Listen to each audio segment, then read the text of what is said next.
Bonjour à tous, c'est Kudo, et aujourd'hui on se retrouve pour une nouvelle vidéo en mathématiques, à savoir comment calculer l'argument et le module d'un nombre complexe qui a en fait une puissance. Donc on va passer à la partie exercice avec l'exercice suivant. Donc le but c'est de calculer du coup le module et l'argument de ce nombre complexe défini par 1 plus i racine de 3 puissance 20. Donc d'après la méthodologie que je vous ai fournie, je vous mettrai un lien en description ou en fiche au-dessus si jamais vous ne l'avez pas vu. La première chose à faire, ça va justement être de calculer le module et l'argument tout simplement du nombre complexe qui se trouve ici. Donc première chose, du coup, calculer. Donc calculer module et argument et tac, et argument de 1 plus i racine de 3. Donc je rappelle, pour calculer du coup, donc on va d'abord s'intéresser à calculer le module. Donc bim, on va mettre module.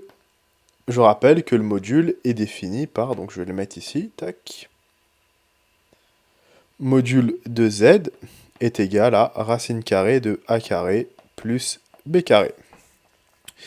Donc dans notre cas ici, le a égale à 1, b égale à racine de 3. Donc ce qui va nous donner en fait module, donc on va ici définir 1 plus i racine de 3, on va dire que c'est z1 qui est égal à 1 plus racine de 3, plus i racine de 3, donc ça veut dire que le module de z1 sera en fait égal à la racine de 1 au carré plus racine de 3 au carré, ce qui nous fait en fait que le module de z1 est égal à racine de, du coup 1 au carré ça nous fait 1, plus racine de 3 au carré ce qui nous fait 3, du coup module de z1 est égal à racine de 4, ou encore module de z1 est égal en fait à 2. Tac, voilà. Donc on a défini le module, maintenant on va chercher à calculer l'argument, donc tac, je vais continuer, donc ici argument, donc argument, et je le rappelle ici, l'argument, pour trouver l'argument, en fait il faut factoriser par le module, donc si on a un z ici, donc ça veut dire que l'argument est donné par, du coup, on va factoriser par module, facteur de a sur le module, plus i b sur le module. Et à partir de là, il faudra trouver avec le cercle trigonométrique à quoi correspondent ces deux valeurs par rapport au cosinus et au sinus. Donc si je viens factoriser par le module, du coup, on se retrouve à z1 qui sera en fait égal, du coup, donc le module on rappelle que c'est 2, donc ça va nous faire 2 facteurs de 1 demi plus i racine de 3 sur 2. Donc ça veut dire que je vais chercher un cosinus θ tel que soit égal à 1 demi et un sinus θ tel que ce soit racine de 3 sur 2. Donc je vais le noter, donc il faut que je cherche cosinus θ qui est égal à 1 demi et le sinus θ qui doit être égal aussi à racine de 3 sur 2. Si je fais un cercle trigonométrique assez rapidement, donc paf, je vais le mettre encore une fois dans une patate, tac, bim, je vais faire un cercle trigonométrique assez rapide, hein, donc c'est un peu à main levée, paf, paf, on se retrouve avec cosinus de 1 demi qui est à peu près ici, voilà, donc on est à 1 demi, racine de 3 sur 2 en sinus c'est à peu près là, donc il en vient que finalement, tac, la valeur demandée se trouve ici. Donc ici, on a pi sur 6, pi sur 4, et ici, on a pi sur 3. Donc il se trouve que θ cherché est égal à pi sur 3. Donc finalement, θ est égal à pi sur 3, du coup, modulo de pi. Donc, les deux premières étapes sont faites. On a calculé l'argument, tac. On a calculé aussi le module qui se trouve ici. Et maintenant, d'après la définition que je vous ai, d'après la méthodologie que je vous ai donnée, eh bien, il ne nous reste plus que à passer à la forme exponentielle.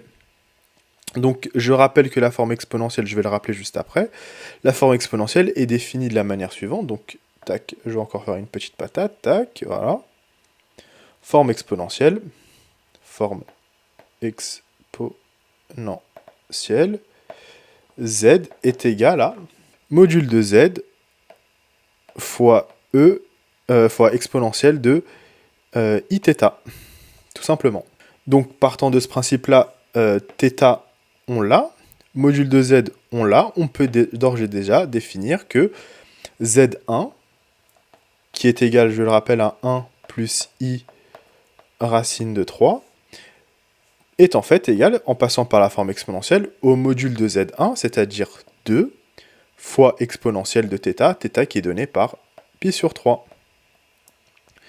Donc, on a z1, forme exponentielle qui est donnée ici, tac, voilà, donc je vais le noter.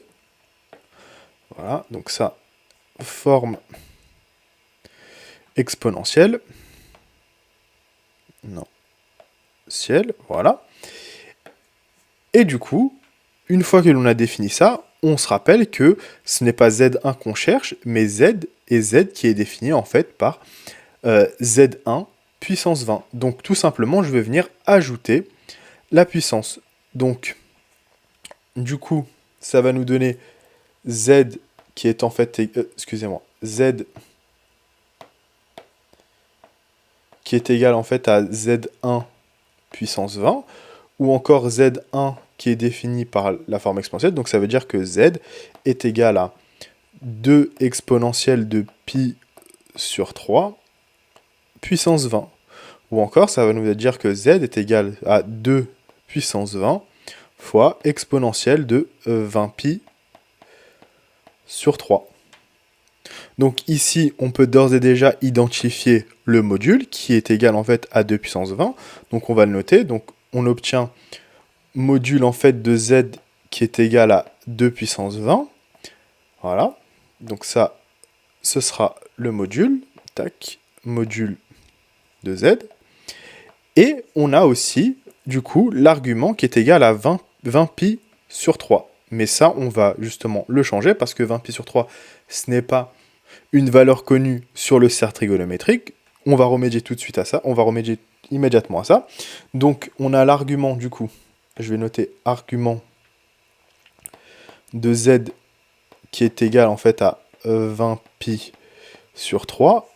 Or, 20 pi sur 3, on peut très bien dire en fait que c'est, si on enlève 3 tours, c'est-à-dire 2 pi fois 3, ce qui nous fait 6 pi, si on enlève 6 pi, ce qui va nous donner en fait 20 pi sur 3 moins 6 pi, ce qui va nous faire en fait du coup 20 pi moins 18 pi sur 3, ce qui nous fait finalement 20 pi moins 18 pi, ce qui nous fait 2 pi sur 3, modulo, tac, 2 pi, et on obtient bien